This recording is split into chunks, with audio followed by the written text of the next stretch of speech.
Hi everyone, my name is Jeremy Wilcox and I'm a tour guide in the city of New York. I grew up in Queens, so one of my favorite places to show people and one of the tours that I offer is Flushing Meadows Corona Park in central Queens. Flushing Meadows Corona was the host of two World's Fairs, both in 1939 and 1964 through 1965. Both of these World Fairs were not only huge world events, but radically changed the way Queens was laid out in terms of its roads, its parks, and its culture. We're going to take a look around. So right behind me is the Unisphere, which is one of the few remnants left from the World's Fair. Most of the World's Fair artifacts were torn down. If you explore this park, you can see lots of little treasures left behind, from the big to the small. Looking down this way, you can see another statue that remains of the World's Fair. These fountains have been empty for years, but all along this pathway was once exhibits and pavilions for the World's Fair.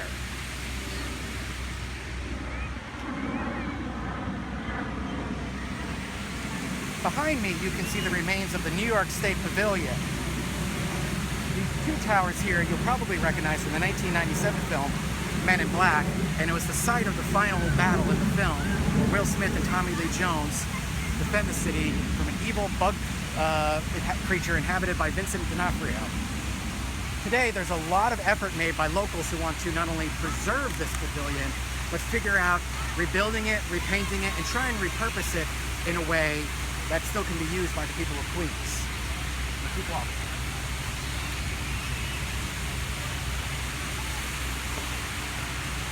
Behind this fountain is the Queens Museum, which was first a site during the World's Fair, but later became the original home of the General Assembly of the United Nations, which made sense because Queens is often known as the World Borough. Obviously, the United Nations later repurposed the General Assembly and moved it to the east side of Manhattan, where their current headquarters were built, and the building is now turned into a museum.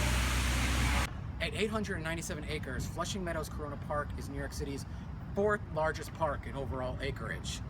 Behind me is the former New York State Pavilion that we were talking about earlier.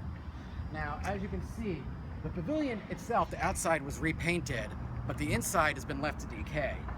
There have been contests and public projects trying to find a way to fully restore this and to turn it into something that people can use year-round. A lot of stuff in New York City that's become very popular, Brooklyn Bridge Park and the High Line, have been made by repurposing abandoned things. And a lot of people are trying to figure out how we can do the same with this, because it is in this huge park, it's beautiful, it is a pre-existing structure. Also in Flushing Meadows Park is a lot of sports and sports history.